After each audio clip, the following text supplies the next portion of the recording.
कल हम लोग दृष्टि पढ़ रहे थे। तो जी सर। दृष्टि में हमने पढ़ा था कि 100% दृष्टियां पढ़ी थी हमने सबसे पहले। ठीक है। तो 100% जो हमने दृष्टि पढ़ी थी वो पढ़ी थी फर्स्ट हाउस से सेवेंथ हाउस पर और फोर्थ हाउस से टेंथ हाउस पर। ये हमने 100% दृष्टि पढ़ी थी। अब 100% दृष्टि का कॉन्सेप्ट समझो, ये दृष्टि करेगी क्या।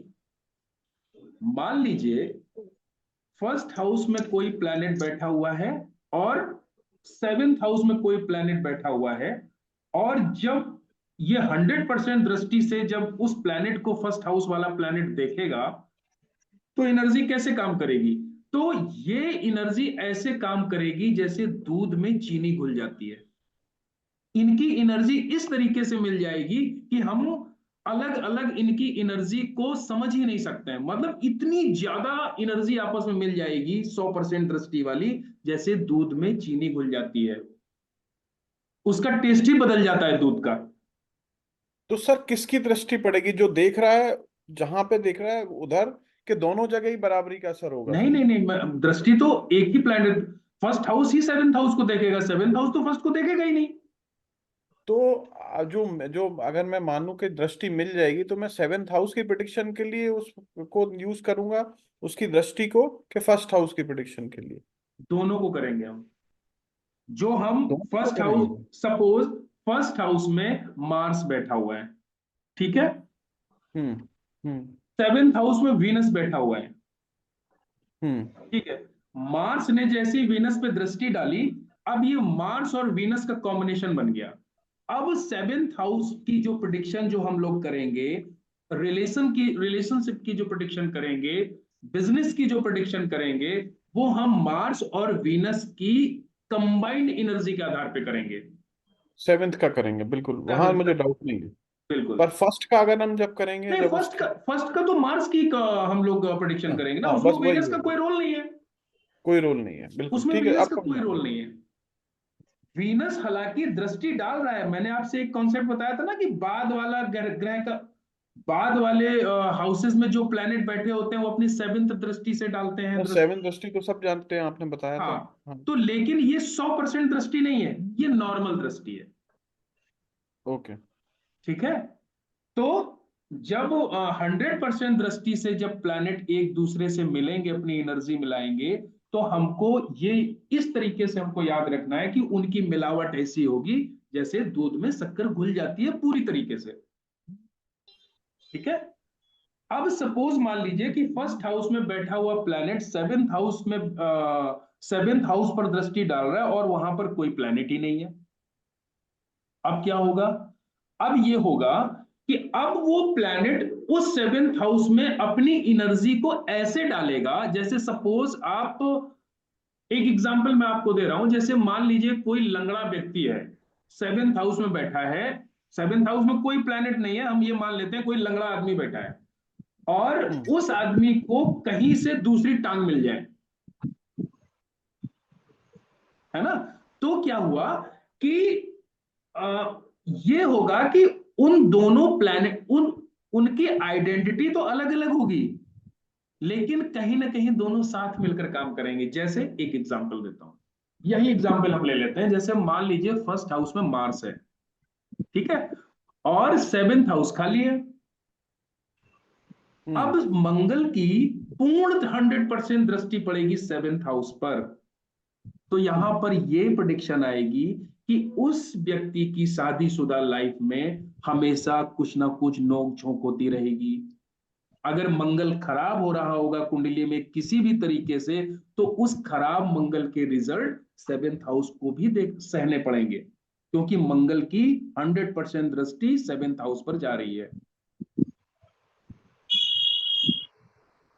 मतलब उसकी वाइफ में मार्स के भी गुण पाए जाएंगे। उनके रिश्ते में लड़ाई झगड़ा नोक झोंक हमेशा बनी रहेगी। हो सकता है कि इस तरीके की प्रॉब्लम आएगी, अच्छा खासा सब कुछ चल रहा है और अचानक से जो है लड़ाई झगड़ा होने लगे, या किसी पार्टी में सज धज के दोनों लोग जा रहे हैं और छोटी सी बात में आपस में लड़ाई हो जाए और पार्टी में जाना कैंसिल, मतलब इस टाइप के सिम्टम्स देखने को मिलेंगे। फर्स्ट हाउस की एनर्जी सेवेंथ हाउस में भी ट्रांसफर होगी। अगर कोई प्लैनेट नहीं बैठा है तो उस प्लैनेट के, फर्स्ट हाउस में बैठे हुए प्लैनेट के जो गुण है वो सेवेंथ हाउस में भी दिखेंगे कहीं ना कहीं। ठीक है, समझ में आ गया ये 100% दृष्टि वाला मैटर? आ गया सर। ठीक है। अब जो भी फर्स्ट हाउस में जो भी मतलब जो दृष्टि पड़ती है पहले घरों के जो प्लैनेट हैं, जब भी वो बाद वाले घरों के प्लैनेट पे दृष्टि डालते हैं तो ये लोग अपने मूल स्वभाव को बदल देते हैं। जैसे कैसे बदलेंगे मूल स्वभाव को, एक एग्जांपल देता हूं। जैसे मान लीजिए सपोज फोर्थ हाउस में एक्स प्लैनेट बैठा हुआ है, ठीक है, फोर्थ हाउस में एक्स प्लैनेट बैठा हुआ है। 10th हाउस में मान लीजिए वाई और जेड प्लैनेट बैठे हुए हैं, ठीक है।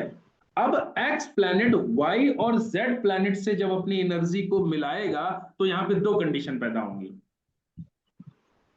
क्या क्या कंडीशन पैदा होंगी? माना वाई जेड 10th हाउस में बैठे हुए जो वाई जेड प्लैनेट है, मान लीजिए पहले वो दोस्त थे, और जैसे ही एक्स प्लैनेट से वो मिले तो ये भी हो सकता है कि वाई जेड की आपस में शत्रुता हो जाए। और मान लीजिए 10th हाउस में वाई जेड प्लैनेट जो बैठे थे वो पहले शत्रु थे, लेकिन एक्स की जैसी वहां पर दृष्टि गई तो हो सकता है वो आपस में फ्रेंड बन के काम करने लगे। ये कहने का मेरा मतलब है कि मूल स्वभाव को भी बदल देते हैं वो, इतनी 100% दृष्टि मायने रखती है। अब प्लैनेट से मैं समझा देता हूं आपको। जैसे मान लीजिए 10th हाउस में सूर्य और राहु की युति है, ठीक है, आपस में एनिमी प्लैनेट है, शत्रु प्लैनेट है दोनों। फोर्थ हाउस में मान लीजिए मरकरी बैठा हुआ है। मरकरी अपनी 100% दृष्टि जैसे ही सूर्य और राहु पर डालेगा तो मरकरी जो है वो सूर्य का भी दोस्त है, राहु का भी दोस्त है। तो जैसे ही ये एनर्जी वहां पर जाएगी तो सूर्य और राहु आपस में अब शत्रुता नहीं करेंगे, क्योंकि यहां पर मरकरी की एनर्जी यहां पर शामिल हो गई, जिसने क्या किया कि उनकी आपस की शत्रुता को हटा दिया। उसने अपनी एनर्जी को घोल के जो राहु और सूर्य की जो आपस में शत्रुता थी उसको कहीं ना कहीं खत्म कर दिया। तो ये तो काफी सही चीज है सर। अगर कहीं पे मरकरी की दृष्टि होगी तो उसका वो सूर्य ग्रहण खत्म हो जाएगा कि नहीं, कम हो सूर्य जाएगा? ग्रहण खत्म नहीं होगा। हाँ। सूर्य ग्रहण का तो हमको उपाय करना ही करना पड़ेगा।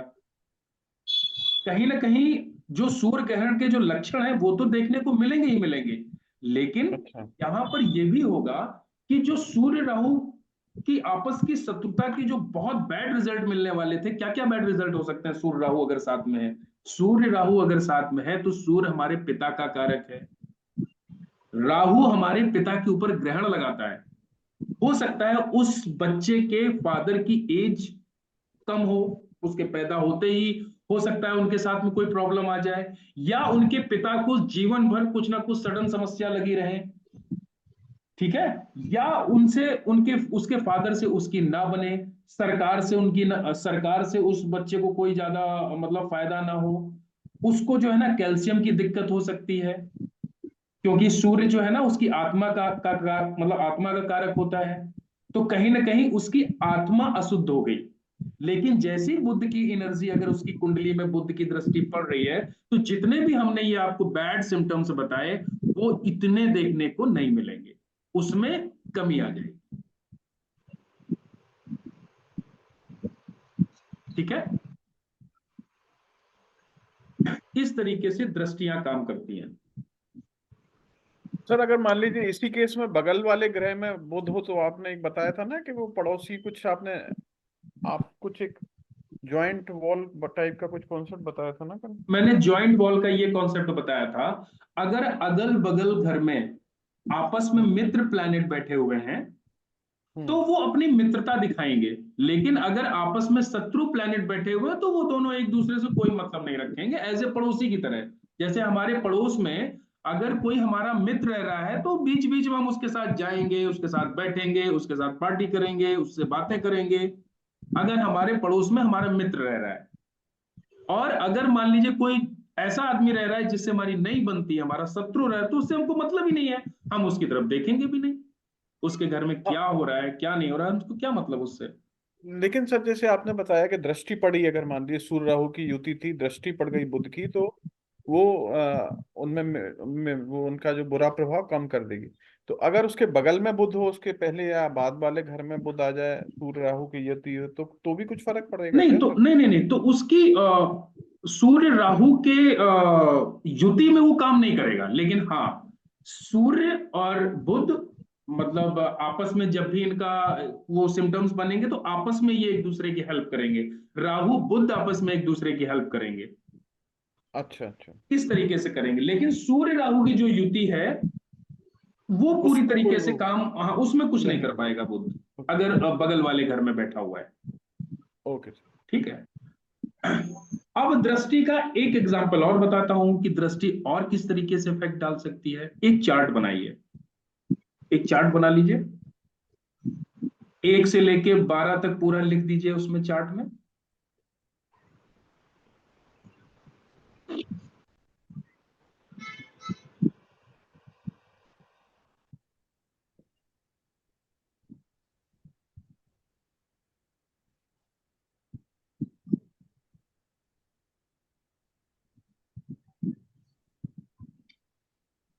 जी सर। 6 हाउस में लिखिए वीनस, 12th हाउस में लिखिए मार्स। जी। ठीक है। वीनस जो है सोनाली जी, आपने किस चीज का कारक है वीनस? हमारे पार्टनर का कारक है, हमारे स्पाउस का कारक है। ठीक है। हस्बैंड के लिए उसकी वाइफ वीनस है और वाइफ के लिए उसका हस्बैंड वीनस है लाल किताब के अनुसार। और मार्स जो है वो हमारे भाई का कारक है लाल किताब के अनुसार। ठीक है। अब यहां पर 6 हाउस में वीनस किस पोजीशन में बैठा है सोनाली जी? 6 हाउस किस पोजीशन में बैठा है? मतलब वीनस यहां पर उच्च का है कि नीच का है कि अपने घर में है कि किस तरीके से है? 7th हाउस उसका है ना सर? 7th house Venus. उसका है, लेकिन इस समय वीनस 6 हाउस में बैठा हुआ है। हाँ, तो नीच छठे का घर है। में बोल रहे हैं आप कि पांचवें में बोल रहे हैं? नहीं, 6 बोल रहा हूँ, 6 हाउस में वीनस लिखिए। नहीं, नीच का है ना? हाँ, 6 हाउस में वीनस नीच का हो गया। ठीक है। और 12th हाउस में वीनस क्या होता है? उच्च का हो जाता है। अपने से सामने घर वाले घर में उच्च का हो जाएगा। हम्म। ठीक है। अब यहां पर क्या रिजल्ट आएंगे, मैं आपको समझाने की कोशिश कर रहा हूं कि दृष्टि और कैसे काम कर सकती है कुंडली में। वीनस यहां पर 6 हाउस में बैठा हुआ है किसी व्यक्ति के चार्ट में, तो ये प्रिडिक्शन हम बोलेंगे कि इस व्यक्ति का वीनस नीच अवस्था में यहां पर बैठा हुआ है। तो इसका मतलब इस व्यक्ति को अपने पार्टनर से रिलेशनशिप में प्रॉब्लम आएगी, या फिर उसका स्पाउस बीमार रह सकता है, या फिर कोई ना कोई ऐसी समस्या रहेगी कि उसका अपने वाइफ से या उसका अपने हस्बैंड से उतने अच्छे रिलेशन नहीं रह पाएंगे। और उसके जो है ना प्राइवेट पार्ट्स में प्रॉब्लम भी हो सकती है, क्योंकि वीनस यहां पर नीच की अवस्था में बैठा हुआ है। ठीक है। लेकिन 6 हाउस से बैठकर वीनस 12th हाउस पे दृष्टि डाल रहा है। 2 से 6, 6 से 12, यही दृष्टि थी ना? तो 6 हाउस से बैठकर वीनस 12th हाउस में अपनी दृष्टि डाल रहा है। वहां पर कौन बैठा हुआ है? मार्स बैठा हुआ है। तो अब हम क्या रिजल्ट देखेंगे? अब हम ये रिजल्ट देखेंगे कि मार्स जो है इस व्यक्ति के लिए उसके भाई का कारक है। और वीनस जब 12th हाउस पर दृष्टि डालेगा तो वीनस अपनी एनर्जी को वहां पर उच्च का कर देगा, क्योंकि 12th हाउस में वीनस उच्च का हो जाता है। तो इस व्यक्ति के लिए अपनी पत्नी का सुख अच्छा नहीं रहेगा, लेकिन इस कुंडली के हिसाब से इस व्यक्ति का जो भाई होगा उसके लिए उसकी पत्नी का सुख बहुत अच्छा रहेगा। 12th हाउस बेड प्लेजर का होता है, तो उसमें भी बहुत अच्छी सिचुएशन बनेगी उसके भाई के साथ में, क्योंकि मार्स जो है ना भाई का कारक है। तो उसके भाई के लिए तो वीनस यहाँ पे उच्चता का काम करेगा, लेकिन उस आदमी के लिए जिसका ये चार्ट है उसके लिए वीनस यहां पर नीच अवस्था में हो गया। आप समझ पाए जो मैं समझाना चाह रहा हूं? जी। मेरा कहने का मतलब यह है कि कोई प्लैनेट अपने किसी भी हाउस में अगर वो किसी भी सिचुएशन में बैठा हुआ है और अगर वो सामने वाले हाउस पे अगर अपनी दृष्टि डाल रहा है, तो हमको ये भी याद रखना है कि इस प्लैनेट की एनर्जी इस हाउस में किस तरीके से काम करेगी। उस आधार पे हम उस हाउस के लिए हम रिजल्ट मतलब प्रिडिक्शन करेंगे। अगर यहां पर मार्स ना बैठा होता तो फिर उसके भाई का इन्वॉल्व ही नहीं होता यहां पर, फिर उसके भाई का इन्वॉल्व नहीं होता यहां पर। ठीक है, तो फिर यहां पर वीनस की दृष्टि को हम इस तरीके से काउंट नहीं करते, क्योंकि दृष्टि संबंध मिल नहीं पाता ना। अगर प्लैनेट ना होता तो उस तरीके से प्लैनेट नहीं मिल पाता, जैसे मैंने अभी आपको बताया कि जैसे दूध में चीनी, फिर उसको इस तरीके से वीनस मिलता। वीनस चूंकि 6th हाउस में बैठा नीच का हो रहा है, फिर वो जब दृष्टि डालता 12th हाउस पर तो उसकी एनर्जी उच्च की हो जाती।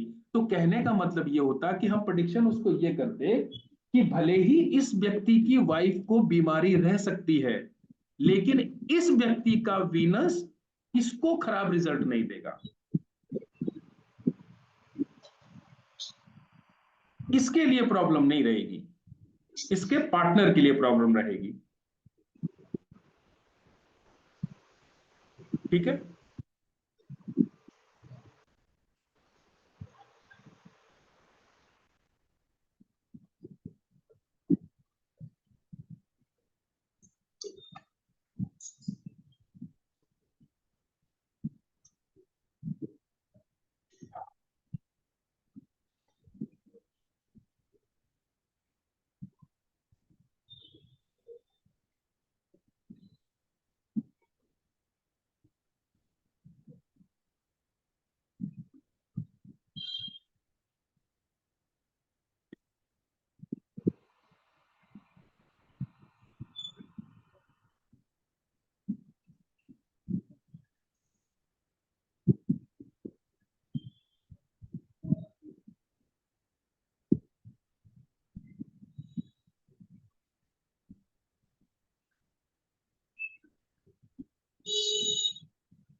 स्लाइड दिख रही है?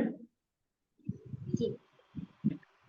हम लोगों ने कल दृष्टियों का चैप्टर यहां तक कर लिया था कि बाद वाले प्लैनेट अपनी नॉर्मल दृष्टि से, इस दृष्टि से पहले वाले घरों को देखते हैं।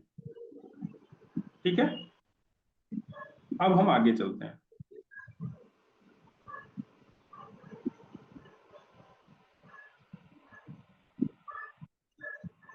इसके पहले हमने पढ़ा था कि कोई भी प्लैनेट अपने से 8वें हाउस में बैठे हुए प्लैनेट को टक्कर मारता है।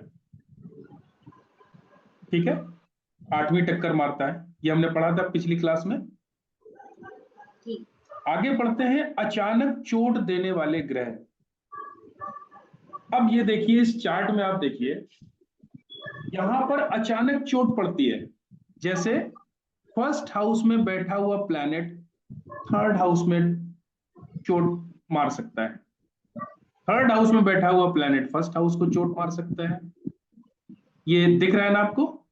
जी।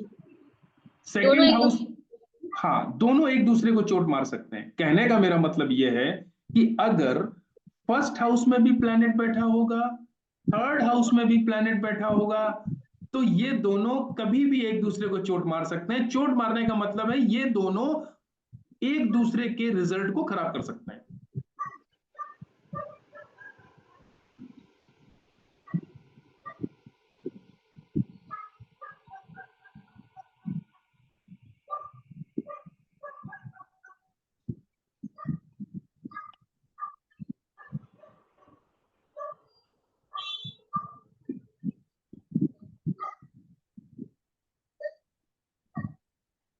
ये स्लाइड मैंने दी है आपको, आपके पास में होगी,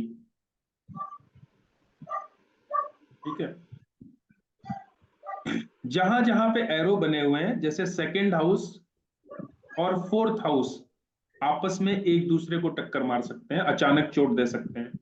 अगर सेकंड हाउस में भी प्लैनेट है, फोर्थ हाउस में भी प्लैनेट है, तो कभी भी ये आपस में एक दूसरे को नुकसान पहुंचा सकते हैं। अब सपोज, अब जैसे ये चार्ट सामने लिखा हुआ है, देखिए मेरा कर्सर यहाँ पे फर्स्ट हाउस में घूम रहा है, ठीक है। अब मान लीजिए, ये कर्सर दिख रहा है ना मेरा माउस का? जी। अब मान लीजिए कोई प्लैनेट यहाँ फर्स्ट हाउस में बैठा हुआ है, ठीक है। एक प्लैनेट यहाँ थर्ड हाउस में बैठा हुआ है, और एक प्लैनेट यहाँ 11th हाउस में बैठा हुआ है। मतलब तीसरे में भी है, पहले में भी है, और 11वें में भी है। अब सोचो उस प्लैनेट की क्या हाल होगी। तीसरे हाउस में बैठा हुआ प्लैनेट फर्स्ट वाले को थप्पड़ मारेगा, फर्स्ट हाउस में बैठा हुआ प्लैनेट तीसरे को थप्पड़ मारेगा, फर्स्ट हाउस में बैठा हुआ प्लैनेट 11th को थप्पड़ मारेगा, और 11 में बैठा हुआ प्लैनेट वापस इसको थप्पड़ मारेगा। अब क्या होगा? तीनों प्लैनेट की हालत खराब। तो जब भी कुंडली में इस तरीके की सिचुएशन बने, तो फिर आपस में प्रॉब्लम आएगी ही आएगी। जब भी कुंडली में फर्स्ट हाउस में, थर्ड हाउस में, 11th हाउस में आपको प्लैनेट दिख जाएं, तो फिर आप तीनों प्लैनेट के रिजल्ट को खराब ही मानो।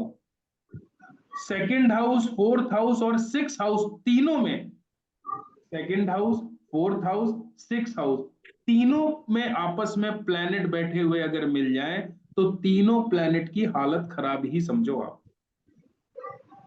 फिफ्थ हाउस, सेवेंथ हाउस और नाइन्थ हाउस, इन तीनों में अगर प्लैनेट बैठे हुए मिल जाएं, तब भी वही समस्या आएगी। वो उसको चोट मारेगा, वो उसको चोट मारेगा, वो उसको चोट मारेगा। देखो अभी तक हम किसी भी प्लैनेट के कारक तत्वों पे अभी हम गए ही नहीं है।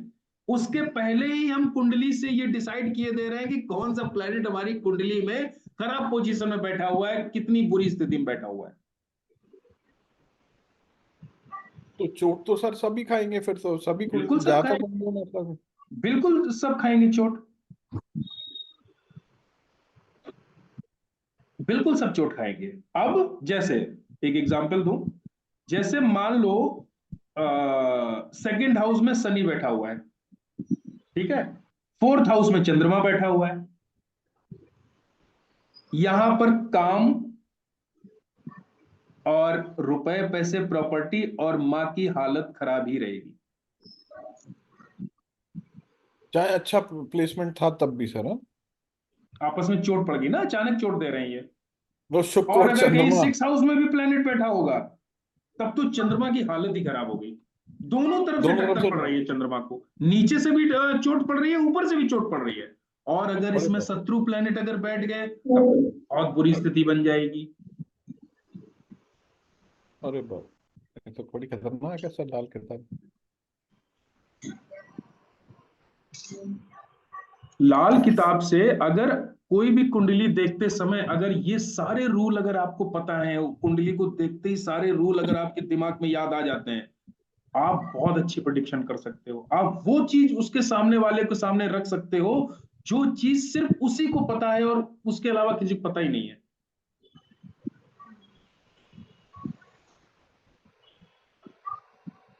चंद्रमा फोर्थ हाउस का बहुत अच्छे रिजल्ट माना जाता है। चंद्रमा फोर्थ हाउस में है, ठीक है। मान लीजिए जुपिटर फोर्थ हाउस में बैठा हुआ है, हम लोग कहेंगे ये तो उच्च का बैठा हुआ है प्लैनेट। और उसी समय अगर सेकंड हाउस में राहु बैठा है, सिक्स हाउस में वीनस बैठा है, तब तो जुपिटर गया काम से। राहु भी उधर से इसको चोट दे रहा है, और वीनस भी चोट दे रहा है। फोर्थ हाउस के जुपिटर को कहा गया है कि राजा विक्रमादित्य का तख्त, परियों पे, राजा। परियों से बना हुआ तख्त। फिर तो अच्छा बेकार ही हो गया, फिर तो उसकी हालत ही खराब हो गई। ना उसको रुपया पैसा प्रॉपर्टी के सुख होंगे, ना उसको घर में सुकून होगा, और कंजूस एक नंबर का हो जाएगा अगर जुपिटर फोर्थ हाउस में बैठ के इस तरीके के इस तरीके की सिम्टम्स बनेंगे। मतलब सेकंड से टक्कर पड़ेगी और सिक्स से भी अचानक चोट पड़ेगी। एक नंबर का कंजूस हो जाएगा वो आदमी।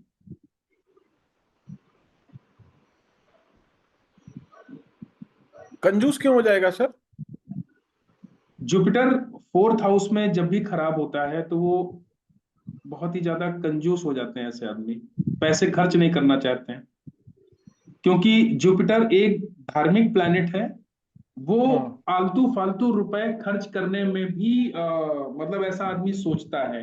वो इस नेचर का हो जाता है कि अगर उसकी जेब में भले ही लाखों रुपए पड़े हैं, लेकिन शाम को तब भी ये सोचेगा यार किसी गुरुद्वारा मंदिर में जाके बेहतरीन खाना खाते हैं, 100 रुपए में हमारा काम भी चल जाएगा, अच्छा खाना मिल जाएगा, हम फालतू में किसी रेस्टोरेंट में क्यों इतना पैसा बर्बाद करें।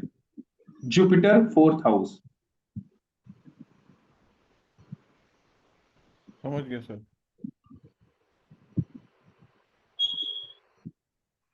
ठीक है। तो जी। ये दृष्टियां हमने पढ़ी, इतने प्रकार की दृष्टियां पढ़ी हमने। हमने 100% दृष्टियां पढ़ी, हमने 50% दृष्टियां पढ़ी, हमने 25% दृष्टियां पढ़ी, हमने वाहमी मदद पढ़ा, हमने बुनियादी दृष्टि पढ़ी। ठीक है। हमने अचानक चोट पढ़ी, और हमने 8वीं टक्कर पढ़ी। धोखे देने वाली दृष्टि भी पढ़ी, 10वें फर्स्ट हाउस को 10वें में बैठा हुआ प्लैनेट धोखा देता है, वो भी पढ़ा। ठीक है। तो ये जो दृष्टियां, जो ये हमारी दृष्टियों वाले जो चैप्टर थे पिछली क्लास और आज की, ये हमको बहुत अच्छे से पता होनी चाहिए। इसी से ही सारी कुंडली की प्रेडिक्शन की जाएगी आगे।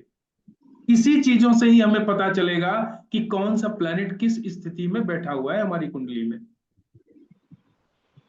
जी अगर सर। ये अगर ये कॉन्सेप्ट हमको पता होगा तो हम आसानी से जज कर लेंगे कि ये प्लैनेट हमारी कुंडली में अच्छे रिजल्ट हमको दे रहा है कि खराब रिजल्ट दे रहा है। ठीक है। जी ठीक है। आगे बढ़ें। जी जी। कुछ पूछना है इसमें अभी तक, कुछ भी, अगर कुछ कोई भी चीज क्लियर ना हो।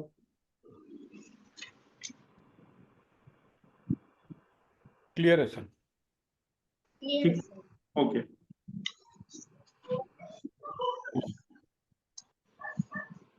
लाल किताब में बोला गया है नाबालिग कुंडली। नाबालिग कुंडली का मतलब ये हुआ कि जब भी कोई कुंडली अगर आप देखो, अगर 1 4 7 10, 1 4 7 10, अगर ये खाली है या ऑल फोर। हाँ, सर चारों एक मतलब। हाँ चारों चारों, ओके। किसी भी कुंडली में अगर 1 4 7 10 केंद्र हाउसेस, बीच वाले जो घर होते हैं, अगर वो खाली है, या इन घरों में पापी ग्रह बैठे हुए हैं, राहु, केतु या शनि, या इन खानों में मरकरी अकेला बैठा हुआ है, तो वो नाबालिग कुंडली कहलाती है। नाबालिग कुंडली का मतलब ये होता है कि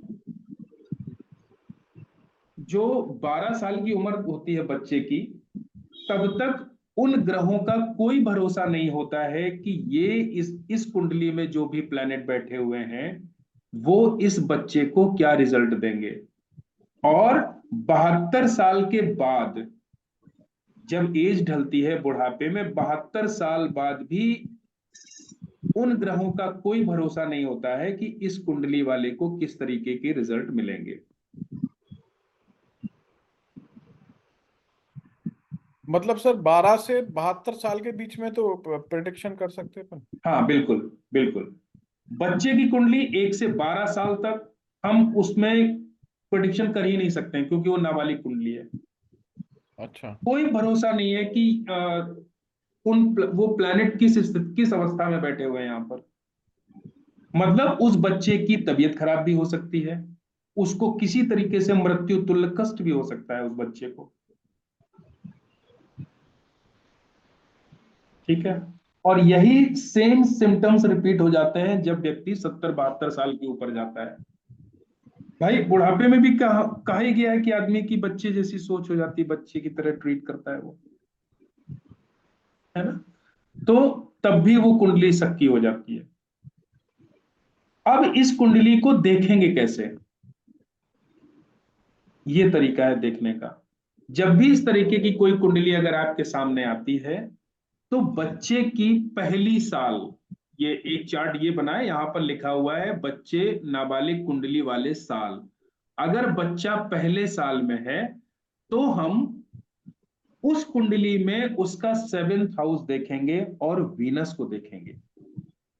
अगर 7th हाउस पीड़ित अवस्था में है या वीनस पीड़ित अवस्था में है, शुक्र पीड़ित अवस्था में है, तो वो साल उस बच्चे का खराब जाएगा। पहली साल की अवस्था में हम देखेंगे जब बच्चा पहली साल का हो। और अगर 7th हाउस बहुत मजबूत स्थिति में है और वीनस भी अच्छी स्थिति में बैठा हुआ है, तो उस बच्चे का पहला साल अच्छा जाएगा। हमको और कोई प्लेनेट नहीं देखना है। जब इस तरह की कुंडली हमारे सामने आती है, नाबालिग कुंडली,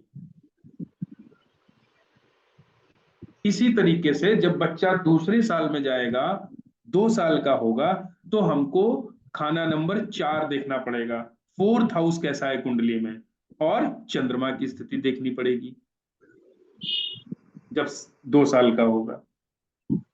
इसी ये पूरा क्रम दिया हुआ है, 1 से लेके पूरा 12 साल तक। ठीक है, इस तरीके से ये हमको देखना होगा। इस चार्ट को आप लोग पढ़ लीजिएगा, नाबालिग कुंडली ऐसे देखी जाती है। सर ये तो बच्चे की कुंडली आपने बोल दी, लेकिन जो आपने अभी नाबालिग कुंडली बताई इन इन इन ग्रहों के, उससे उनको कैसे देखते हैं, उसको कैसे देखते हैं? मैं वही तो बता रहा हूं देखने का तरीका। जो बच्चे की नाबालिग कुंडली है, उस कुंडली को देखने के लिए जब बच्चा पहले साल का होगा, तो हमको सिर्फ 7th हाउस को देखना है और शुक्र को देखना है, बाकी प्लेनेट को हमको नहीं देखना है।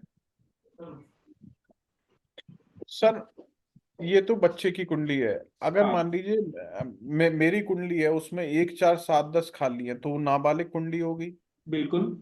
तो मेरी अगर प्रिडिक्शन करनी होगी तो मैं यही चार्ट यूज होगा सर उसमें भी? 1 से 12 साल तक। 12 साल के बाद नहीं होगा? 12 साल के बाद फिर तो नॉर्मल ही कुंडली मान ली जाएगी ना वो। अच्छा, अगर सर ये नाबालिग कुंडली 1 से 12 तक तभी ऐसे देखी जाती है जब वो कंडीशन मीट होती है, वो 1 4 हाँ 10 बिल्कुल वाली। बिल्कुल बिल्कुल, तभी तो नाबालिग कुंडली बनेगी।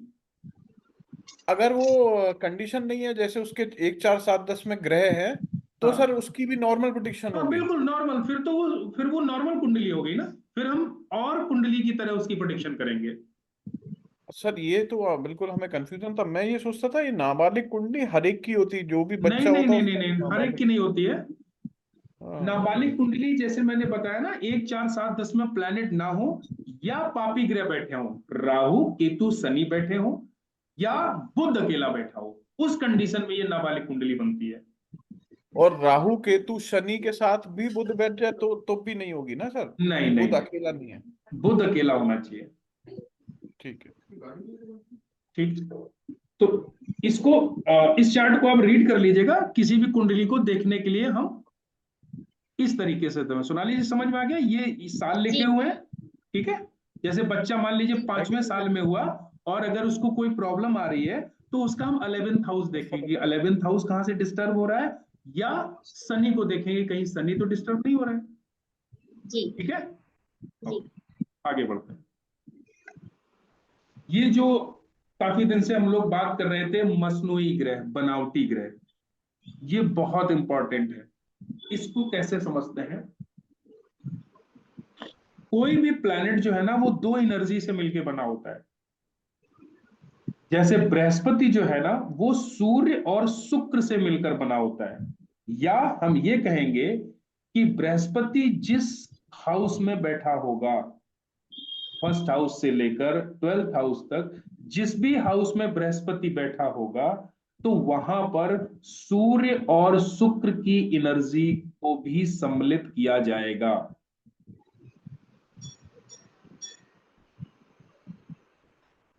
सर जैसे रिपीट कर। एग्जाम्पल एग्जाम्पल, जैसे बृहस्पति मान लीजिए 2nd हाउस में बैठा हुआ है। जी अब हमको बृहस्पति वहां पर बैठा हुआ दिख रहा है कि बृहस्पति 2nd हाउस में बैठा हुआ है, लेकिन वहां पर सेकंड हाउस में सूर्य की एनर्जी भी काम करेगी और शुक्र की एनर्जी भी काम करेगी। अब काम कैसे करेगी ये समझो। बृहस्पति सेकंड हाउस में बैठा हुआ है तो अच्छी कंडीशन में बैठा हुआ है क्योंकि बृहस्पति का अपना घर है। तो हम कहेंगे कि उस व्यक्ति की फैमिली भी बहुत अच्छी होगी, फैमिली समृद्ध होगी और उसके पास में जमा पूंजी एसेट सब होंगे। ठीक है। अब बृहस्पति चूंकि वहां पर बैठा हुआ है तो वहां पर सूर्य की भी एनर्जी काम कर रही है और शुक्र की भी एनर्जी काम कर रही है क्योंकि बृहस्पति सूर्य और शुक्र से मिलकर बना हुआ है। ठीक है। अब कैसे हम इस एनर्जी को वहां कनेक्ट करेंगे? तो बृहस्पति जब भी यहां पर बैठेगा तो उस व्यक्ति में सूर्य के भी सेकंड हाउस में गुण आएंगे। सेकंड हाउस में सूर्य के गुण क्या आएंगे? सूर्य क्या क्या है? सूर्य है राजा। सूर्य राजा के क्या गुण होते हैं? लोगों की मदद करना, लोगों की पालना करना, किसी भी अपनी प्रजा की मदद करना या किसी भी तरीके से उसका पालन करना किसी भी कंडीशन में, और गलत बात पे गुस्सा हो जाना, एक अथॉरिटी वाली पोजीशन दिखाना, ये भी सूर्य के गुण है। तो बृहस्पति जब भी यहां पर बैठेगा तो वो अपनी फैमिली की मदद करेगा, अपने सारे परिवार की मदद करेगा। और यहां पर जब भी फैमिली में कोई उस तरह की लीड करने वाली बात आएगी तो ऐसा व्यक्ति अपनी फैमिली को लीड भी करेगा क्योंकि वहां पर सूर्य के भी गुण आ रहे हैं। वीनस के गुण, वीनस की भी एनर्जी सेकंड हाउस में जाएगी। तो वीनस की एनर्जी जब सेकंड हाउस में जाएगी तो वीनस सेकंड हाउस में, कहने का मतलब ये पैसे के लिए बहुत अच्छा हो गया क्योंकि वीनस अपने घर में बैठा हुआ है जाके। और वीनस यहां पर बैठ के लाल किताब में कहा गया है इसको भोलेनाथ नंदी पर सवार होके बैठे हुए, मतलब वीनस की ये पोजीशन मानी जाती है। ऐसे भोलेनाथ का रूप होता है। भोलेनाथ का रूप का मतलब क्या हुआ? अपने आप को कुछ भले मिले या ना मिले लेकिन अपने परिवार के ऊपर, परिवार को खुश करने के लिए अपना सब कुछ न्यौछावर कर देना। भगवान भोलेनाथ अपना तो वैसे ही कुछ मतलब बॉडी में कपड़े पहने ना पहने, लेकिन दूसरों को हमेशा आशीर्वाद देते हैं कि हम हमेशा सबकी मुराद पूरी कर देते हैं। यही वीनस सेकंड हाउस का गुण है। सेकंड हाउस में बैठे हुए वीनस का गुण है। समझ गए एनर्जी है कैसे काम करती है? बृहस्पति की प्रेडिक्शन जब भी हम यहां पर करेंगे उस प्रेडिक्शन में हम सूर्य के भी गुण ले लेंगे और शुक्र के भी गुण ले लेंगे क्योंकि बृहस्पति सूर्य और शुक्र की एनर्जी से मिलकर बना हुआ है। ये बात क्लियर होगी? जी। अब दूसरी दूसरी चीज पे आते हैं। एक तरह से एनर्जी और काम करेगी। कैसे करेगी? मान लीजिए बृहस्पति सेकंड हाउस में बैठा हुआ है। अब हमको ये तो पता है कि ये सूर्य और शुक्र की एनर्जी से मिलकर बना है। ये कॉन्सेप्ट हमको क्लियर हो गया। ये हमको याद करना पड़ेगा कि बृहस्पति सूर्य और शुक्र से मिलकर बना होता है। अब कुंडली में हमको ये देखना है सूर्य किस अवस्था में बैठा हुआ है। कहीं सूर्य पीड़ित तो नहीं है, कहीं सूर्य राहु के साथ में तो नहीं बैठा है। अगर सूर्य राहु के साथ में बैठा है तो बृहस्पति में जो सूर्य की एनर्जी जो मिली हुई है वो खराब होगी, तो बृहस्पति के रिजल्ट भी खराब हो गए। अगर सूर्य बहुत अच्छी पोजीशन में बैठा हुआ है, सूर्य अकेला बैठा हुआ है, मजबूत हाउस में बैठा हुआ है, फर्स्ट हाउस में बैठा हुआ, उच्च का बैठा हुआ है, तो बृहस्पति को पावर मिलेगी। क्यों? क्योंकि जिस एनर्जी से वो मिलकर बना हुआ है उसमें ऑलरेडी पावर है। यही शुक्र की हालत है। तो बृहस्पति हमारी कुंडली में अच्छी कंडीशन में बैठा है कि बुरी कंडीशन में बैठा है, ये देखने के लिए हमको सूर्य को भी देखना होगा और शुक्र को भी देखना होगा।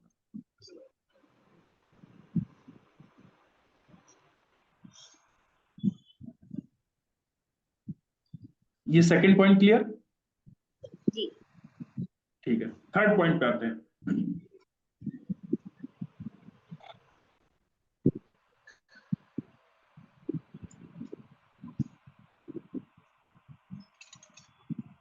थर्ड पॉइंट ये हो गया, अगर मान लीजिए किसी हाउस में सूर्य और शुक्र की युति है, दोनों एक साथ बैठे हुए हैं, तो हम उस हाउस में सूर्य और शुक्र की एनर्जी अलग अलग काउंट तो करेंगे ही करेंगे, साथ में हम बृहस्पति की एनर्जी को भी काउंट करेंगे कि उस हाउस में बृहस्पति अगर होता तो किस तरीके के रिजल्ट देता।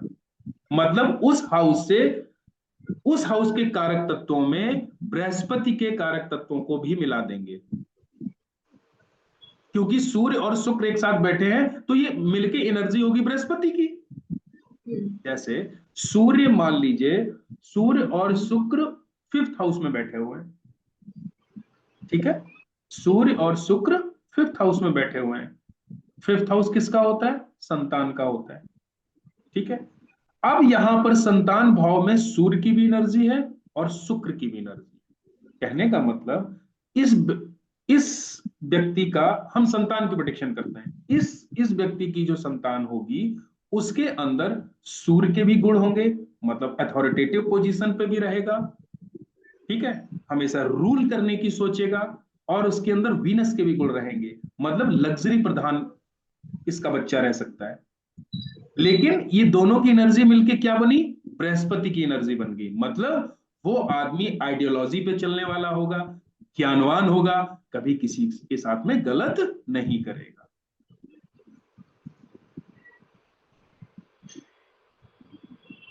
तीसरा पॉइंट क्लियर? जी सर। अब आ जाते हैं मसनूई ग्रह के चौथे पॉइंट पे। चौथा पॉइंट इसमें क्या है? मान लीजिए बृहस्पति 10th हाउस में बैठा हुआ है। बृहस्पति 10th हाउस में बैठा हुआ है। बृहस्पति अगर 10th हाउस में बैठा होगा तो क्या हुआ? बृहस्पति नीच का हो गया। बृहस्पति नीच का क्यों हुआ? क्योंकि ये घर है शनि का। शनि है चुस्त और चालाक, चालाकी से अपने काम बनाने वाला, और बृहस्पति है बेचारा साधु स्वभाव, उसके अंदर तो चालाकी है ही नहीं। वो तो बहुत ही मतलब धार्मिक तरीके से अपना काम करेगा, और जो इंसान धार्मिकता से अपना काम करेगा तो उसका काम तो हो चुका, वो अपने काम में सफल ही नहीं हो पाएगा। तो बृहस्पति इसलिए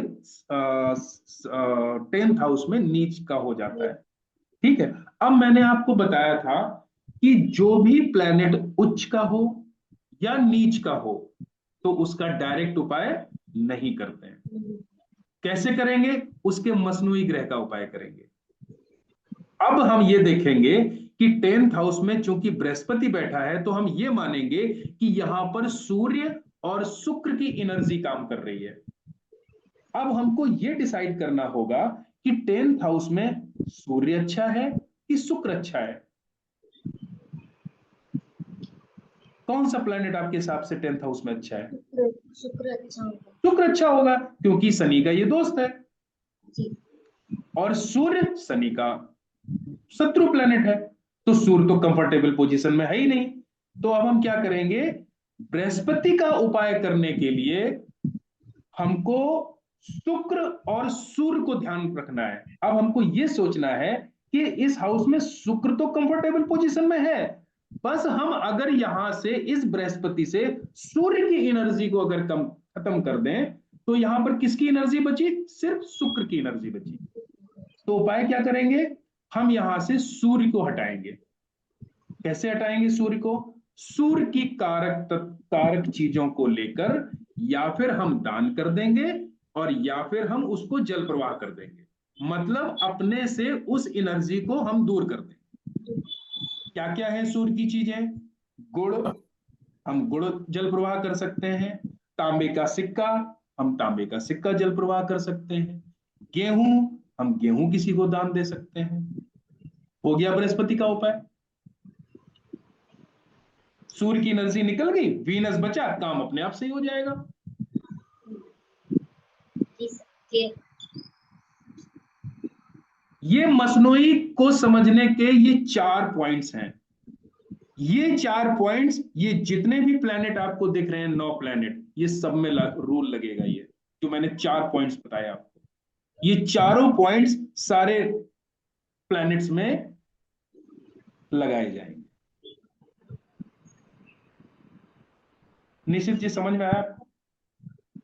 जी सर, थोड़ा थोड़ा आया, फिर ये समझना पड़ेगा, काफी कुछ आ गया। ठीक है। जैसे मैंने बृहस्पति को समझाया इसी तरीके से सूर्य को उठा लीजिए।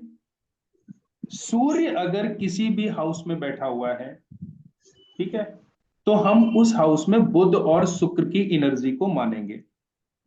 या सूर्य हमारी जन्म कुंडली में अच्छी स्थिति में बैठा है कि नहीं अच्छी स्थिति में बैठा है, इसको देखने के लिए हमको बुध की पोजीशन देखनी होगी और शुक्र की भी पोजीशन देखनी होगी।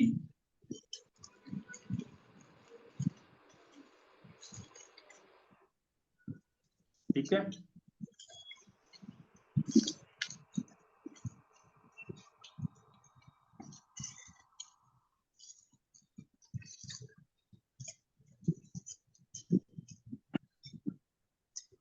इसको याद करना पड़ेगा मसनोई प्लैनेट को, मसनोई ग्रहों को, कि कौन सा प्लैनेट किन दो एनर्जी से मिलकर बना होता है।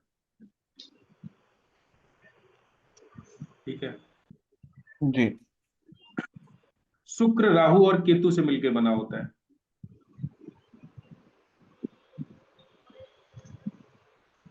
अगर शुक्र 12th हाउस में बैठा हुआ है, 12th हाउस में शुक्र उच्च का होता है, उच्च का होता है। लेकिन अगर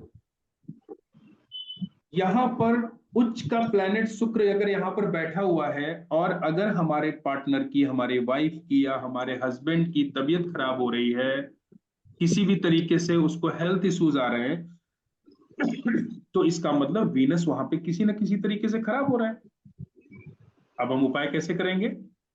12th हाउस में केतु अच्छा माना जाता है, क्योंकि केतु उच्च का हो जाता है 12th हाउस में, अच्छी कंडीशन में माना जाता है, क्योंकि यहाँ पर जुपिटर का घर है और केतु जुपिटर के साथ में बहुत अच्छा फ्रेंडली बिहेव करता है। तो हम यहां से राहु को हटाएंगे। तो जैसे ही हम यहां से राहु को हटाएंगे तो बचेगा कौन? सिर्फ केतु ही बचेगा ना। जैसे मान लीजिए 12th हाउस में शुक्र बैठा हुआ है, शुक्र राहु केतु से मिलकर बना है। अगर यहां पर शुक्र खराब हो रहा है और शुक्र का अगर हमको उपाय करना है, तो हम किसको हटाएंगे? हम राहु को हटाएंगे, क्योंकि 12th हाउस में राहु अच्छा नहीं है, केतु अच्छा है। अब राहु को हटाने के लिए क्या करेंगे? राहु की चीजें, जो भी राहु की चीजें हैं, जैसे नारियल, कोयला, है ना, इलेक्ट्रॉनिक सामान, ये जितने भी चीजें हैं, इसको हम हटाएंगे वहां से। चाहे हम इसको दान करेंगे, चाहे इसको हम जल प्रवाह करेंगे, चाहे हम इसकी एनर्जी को किसी तरीके से बांधेंगे। ठीक है, उपाय करने के जो तरीके हैं वो हम लोग आगे पढ़ेंगे। बहुत तरीके से उपाय बनते हैं, कोई एक तरीके से उपाय नहीं होता है। वो हम सिम्टम्स के आधार पे उपाय बनाते हैं तुरंत। कैसे उपाय बनाए जाएंगे वो बताएंगे आगे हम। तो मसनोई ग्रह को समझने का ये 4 पॉइंट्स आपको हमेशा याद रखने हैं। 4 पॉइंट्स में सारा मसनोई का जो राज है ना, वो सब छुपा हुआ है इन्हीं 4 पॉइंट्स में।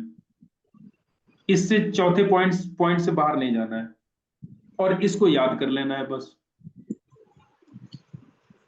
ठीक है,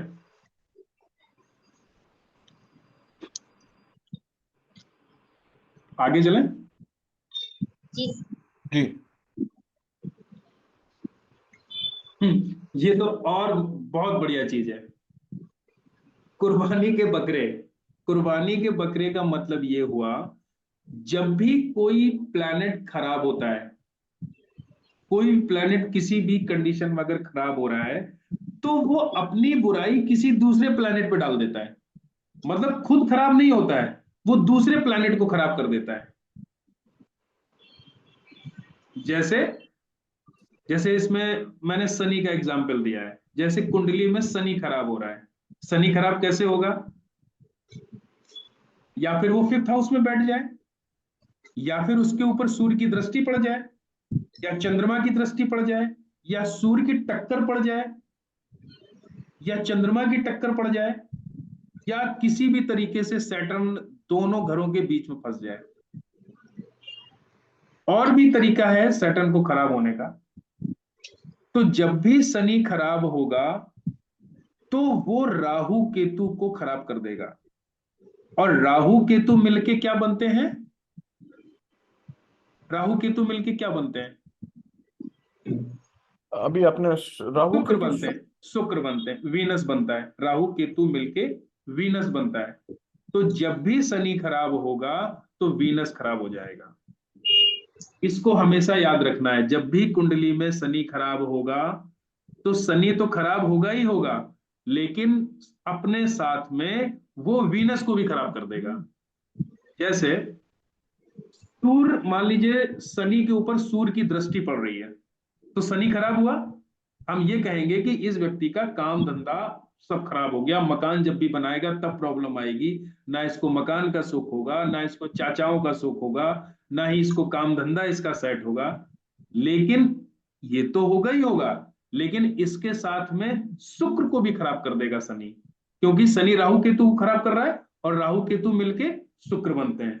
तो उस स्थिति में क्या होगा, उसका पार्टनर भी चपेट में आ जाएगा, उसकी वाइफ भी चपेट में आ जाएगी, या उस लेडी की हस्बैंड भी चपेट में आ जाएगा, उसको भी खराब समस्या होगी, चाहे उसको हेल्थ इश्यू हो जाए, चाहे उनके रिश्ते बिगड़ जाए, चाहे वो रिश्तों में सफल ना हो पाए किसी ना किसी तरीके से। तो कोई भी प्लैनेट जब खराब होगा तो वो अपने रिजल्ट किसी दूसरे प्लैनेट पे डाल देगा। वही मैंने लिखा है कि जब भी शनि खराब होगा तो शुक्र खराब हो जाता है। इसी तरीके से जब बुध खराब होगा कुंडली में तो शुक्र को खराब कर देता है बुध। उस कंडीशन में भी शुक्र में खराबी आती है। जब भी कुंडली में बुध खराब होगा तो उस व्यक्ति के रिश्ते इसीलिए बिगड़ जाते हैं। बुध खराब, उसका दिमाग खराब, उसके दिमाग में पता नहीं क्या क्या गलत तरीके के ख्यालात आएंगे, पता नहीं वो किस किस तरीके से सोचेगा। तो जिस आदमी का दिमाग खराब है, बुद्धि सही से काम नहीं कर रही है, तो ऑटोमेटिक उसके रिश्ते खराब हो जाएंगे, क्योंकि पता नहीं वो कहाँ कहाँ क्या क्या सोच रहा होगा। तो इसीलिए जन्म कुंडली में जब बुध खराब होगा तो शुक्र अपने आप खराब हो जाएगा। मंगल जब कुंडली में खराब होगा तो केतु खराब हो जाएगा।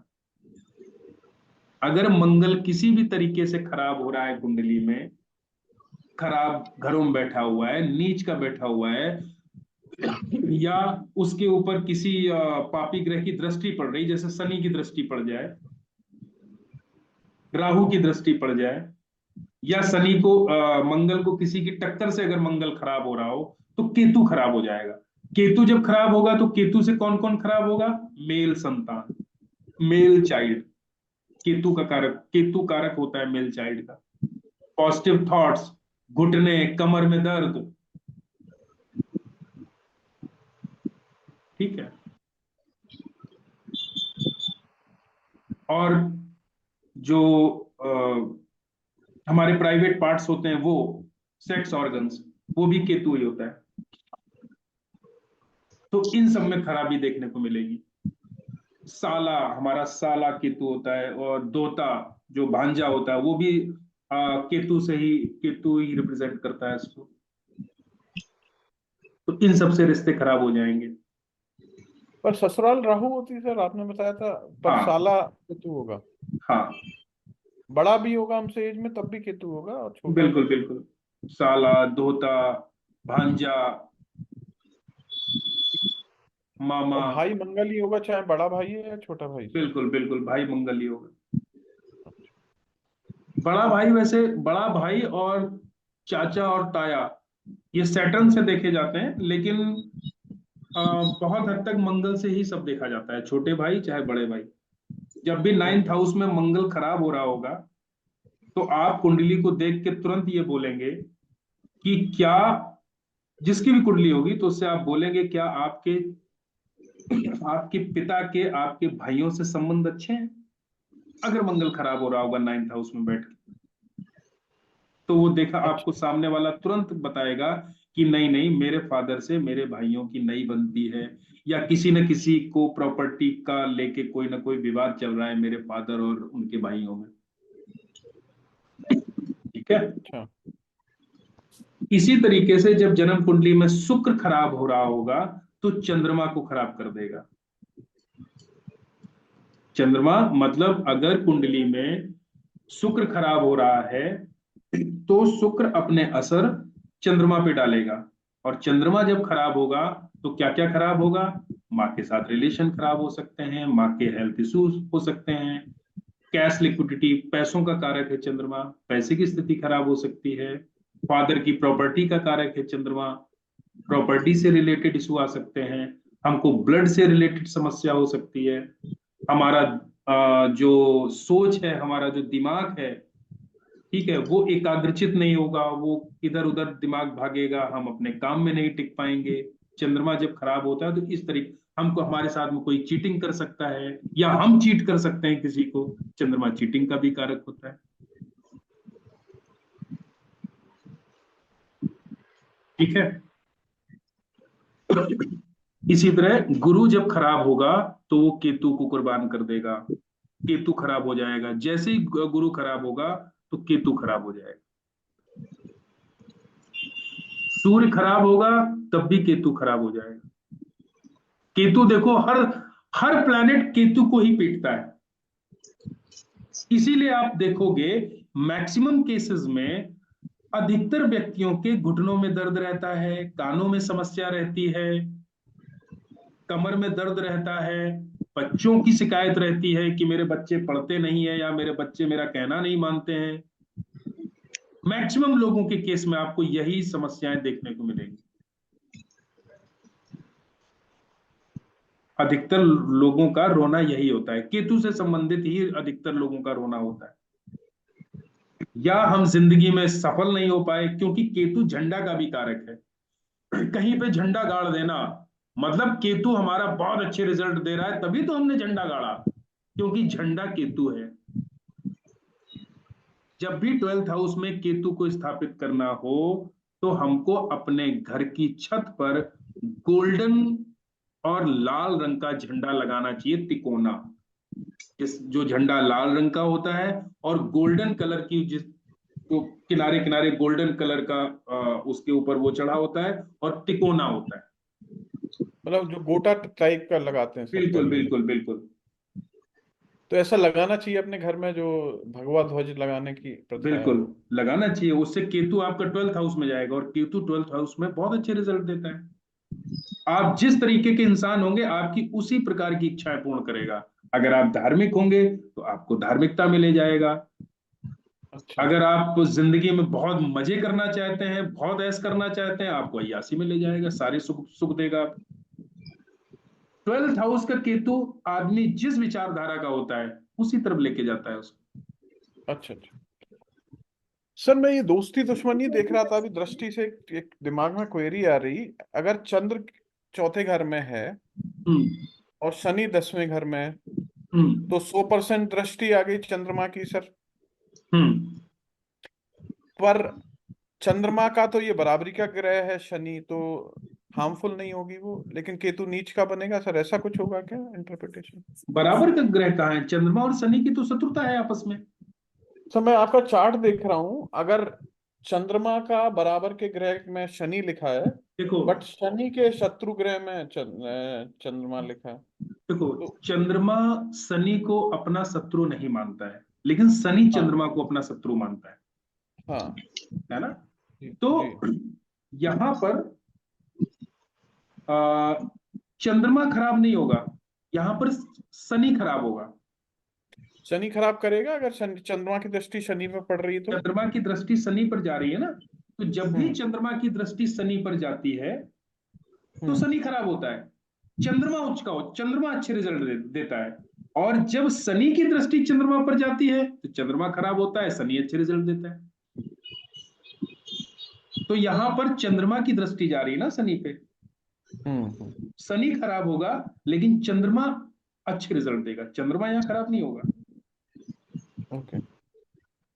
और शनि खराब हो गया तो शुक्र भी खराब होता भी, आपने बताया। शनि अगर खराब होगा तो शुक्र खराब होगा। लेकिन यहां पर शनि खराब नहीं हो रहा है, शनि अपने हाउस में बैठा हुआ है, बहुत अच्छी पोजीशन पे शनि बैठा हुआ है। उसको हम्म। हम इस उसको हम खराब नहीं मानेंगे। अच्छा अच्छा। आपका राहु कहाँ बैठा हुआ है? तीसरे घर में सर। राहु अगर तीसरे घर में बैठा हुआ है तो केतु 9th हाउस में बैठा हुआ जी। है ना? जी। आपने अभी तक मकान वगैरह बनवाया आपने? मकान में सर बनवा लिया। बनवाना मतलब रेडीमेड मकान खरीदा है। रेडीमेड खरीदा है। आपकी एज कितनी है? मैं 75 बॉर्न हूँ सर। कितनी एज हो गई आपकी? अभी 49 में हूँ सर, आपने 48। कब बनाया था मकान? मकान बनाया था कितने साल 40 पहले? 47 होगी सर, 2020 में बनाया था। अच्छा, 2020 में बनाया था, मतलब हाँ 36 साल के लेकिन, बाद बनाया ना आपने मकान? हाँ 36 साल के बाद ही बनाया सर। मतलब ये मैंने ये तो यहाँ जहाँ दुबई वाला घर है, ये हमने 2020 में लिया था। उसके पहले सर एक मेरे पास इंडिया में प्रॉपर्टी है जो मैंने खरीदी थी, वो भी 36 के बाद सली, ही खरीदी। एक चीज और है, सैटर्न जब भी 10th हाउस में होता है ना, तो ऐसे इंसान को एक जगह बैठ कर काम करना चाहिए अपना, जो भी जिस करियर में वो जाए, तो उसका करियर अगर एक जगह बैठ के काम करने वाला होगा तो उसका करियर अच्छा जाएगा। अगर उसकी जॉब घूम घूम के काम करने वाली हुई, जैसे फील्ड जॉब हुई, मार्केटिंग जॉब हुई, एक जगह पे रुक के ना, मतलब जगह जगह जा जाके अगर उसका काम हुआ, तो फिर सैटर्न उसको नहीं टिकने देता है। हाँ, नहीं टिकने देता ये बस। है ना? जी सर। ठीक है। और जब कुंडली में चंद्रमा खराब होता है तो ये सूर्य को भी खराब करता है, जुपिटर को भी खराब करता है, और मंगल को भी खराब कर देता है। चंद्रमा खराब होने से कितने प्लैनेट खराब हो जाते हैं? तीनों प्लैनेट खराब हो जाते हैं। मतलब चंद्रमा अगर खराब होगा तो सूर्य भी खराब होगा, तो कहीं ना कहीं जो आपकी पॉजिटिव सोच है और फादर से संबंधित जो भी आपके रिलेशन है, उसमें आपको कमी देखने को मिलेगी। गुरु खराब होगा तो कहीं ना कहीं प्रॉस्पेरिटी खराब होगी आपकी।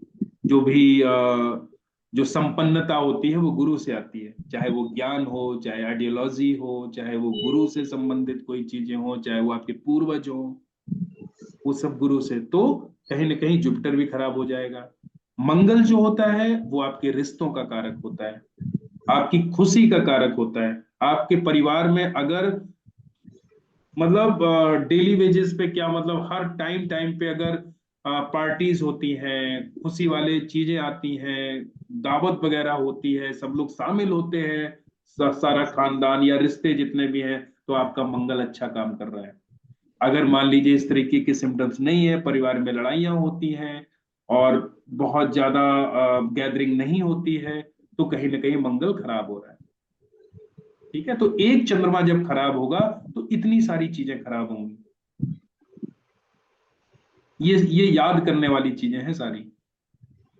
मतलब सर चंद्रमा अगर बहुत अच्छा कुंडली में सबसे पहले देखना चाहिए चंद्रमा की हाँ, स्थिति क्या है। बिल्कुल बिल्कुल, सबसे पहले चंद्रमा को ही देखना है कि चंद्रमा किस स्थिति में बैठा हुआ है।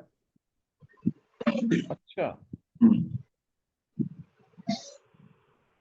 अब चंद्रमा कैसे देखा जाएगा, अच्छी और खराब कंडीशन, जब चंद्रमा हम लोग पढ़ेंगे तब उस पर बात करेंगे। जी जी। ठीक है। ये जो आगे जो चैप्टर है, ये थोड़ा सा लंबा चैप्टर है। अगर इसको मैं आज बताऊंगा तो इसमें आप लोग कंफ्यूज हो जाएंगे, तो मेरे ख्याल से जितना आज हमने किया है सिर्फ यहीं तक रख